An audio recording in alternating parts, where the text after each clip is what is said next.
The halo effect. Money laundering in God's name. The art of holy generosity. The Metropolitan Museum of Art's charity ball isn't about saving dolphins or helping the world's famine. It's the world's largest indulgence market.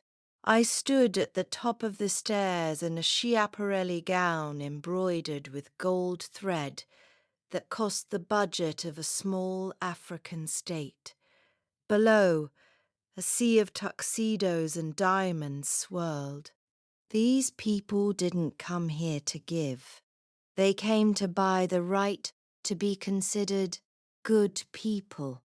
While their corporations suck the planet's resources dry. Charity is the perfect financial instrument. It's the only legal way to transfer millions of dollars into the right hands without paying a cent in taxes and receiving applause in return. If you want to hide a corpse, put it in a trunk. If you want to hide $1 billion, create a foundation. The architecture of the tax haven. My foundation, the Vance Global Initiative, is a masterpiece of legal thought. To the outside world, we build schools in Latin America. To our inner circle, we are the largest offshore hub. Here's how it works. Inflated valuation. I commission contemporary art from my artists for $10,000. My in-house experts value it at $5 million. I donate the work to a museum and receive a $5 million tax deduction. Pure profit out of thin air. Administrative expenses. 80% of donations go toward consulting services for companies owned by my partners. The money simply shifts from one pocket to the other, clearing itself of suspicion along the way. Political influence. When a senator needs campaign funding, my foundation throws an educational evening. The senator gets a check, and I get a law that will allow me to build another skyscraper on the site of a park. 3 bankers and a deputy prime minister were sitting at my table today. We were discussing green energy. Eleanor, your new ocean cleanup project looks ambitious, the banker said, wiping his lips with a napkin that cost more than his lunch. It looks like a 30% tax break for your bank, Peter, I replied with an icy smile. We're investing in technology that will never work, but the paperwork will look impeccable. Your reputation will be as pure as filtered water, and your dividends as dirty as crude oil. We raised our glasses. It was a toast to hypocrisy, the fuel that powers Western civilization. Financial magic. The weapon of good. When you handle billions under the auspices of Dobra, the FBI and IRS become your allies. Who wants to investigate a woman who hugged orphans in front of CNN cameras yesterday? Charity gives me access to those who are afraid to openly accept bribes. Intellectual blackmail. Donate to my foundation, and I will take care of your future. This isn't corruption. This is social responsibility. My financial capabilities are limited only by human imagination and the number of sins people want to hide. I don't just build buildings. I build a system where morality is a commodity, and I am the sole supplier with a monopoly on the market. After the ball, when the halls emptied, I was left alone, surrounded by antique statues. They had no eyes, but they saw everything. I glanced at the report. In one night, we raised $200 million. Of that, God willing, only 1 million will reach real schools. The remaining $199 million is now operating in the shadows, fueling my expansion into Nevis. Being rich is easy, being influential is difficult. But to be a saint in the eyes of those you rob, that is true greatness. Welcome to my world, where even charity has its share of profit. A journalist from the New York Times named Thomas Reed looked like a classic hero from old movies, a rumpled jacket, a fanatical glint in his eyes, and a folder that, in his opinion, was destined to become my tombstone. He spent 3 months digging into my foundation, the Vance Global Initiative. He found discrepancies in medical supplies to Peru and black holes in school funding in Africa. He sent me an email marked urgent, request for comment before publication. Charming. He thought I would beg him to keep quiet.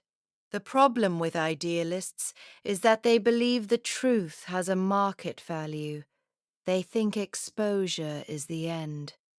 But in my world, exposure is simply an excuse to renegotiate a contract. Thomas didn't understand. To slay a dragon, you need more than a paper sword. You need to become an even hungrier dragon. I invited him not to the office, but to my country house in Westchester. Candles, silence, and a vintage wine that was worth more than his entire career. He arrived shaking with adrenaline, with a tape recorder running in his pocket. "You're destroying lives, Eleanor," he said, without even touching the food. "Your foundations are just laundries. I know about Nevis. I know about the offshore companies.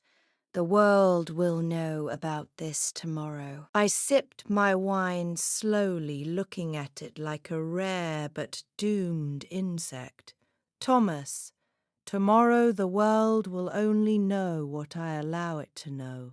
You brought me a folder of facts, but facts in 2026 are perishable goods. Let's talk numbers." I placed another envelope on the table. "This envelope doesn't contain money.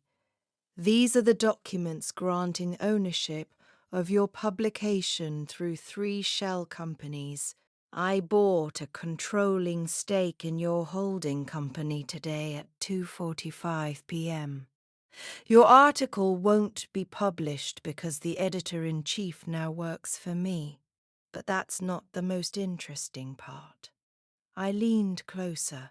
"This same envelope contains your daughter's medical bills at a Swiss clinic, the very ones you can't pay.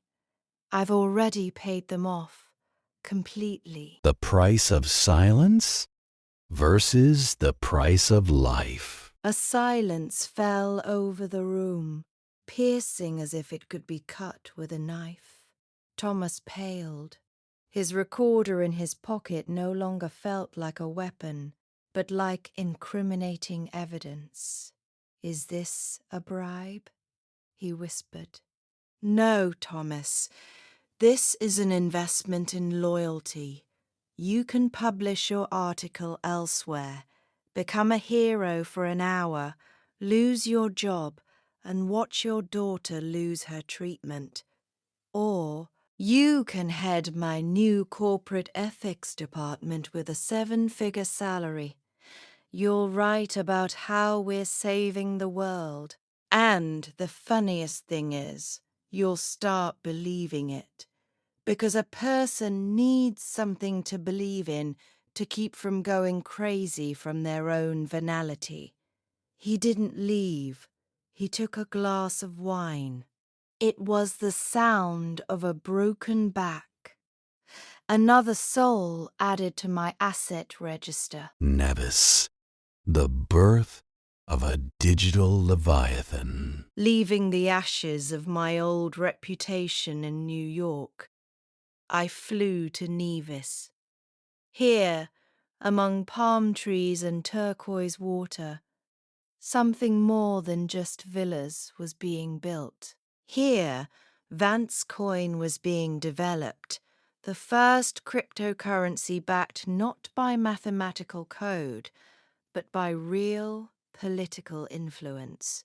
My programmers created a system where the coin's value grew every time a major corporation or politician became dependent on my funds. It was a stock market for dirt. We're not just creating a bank, I explained to my engineers. We're creating a sovereign ecosystem.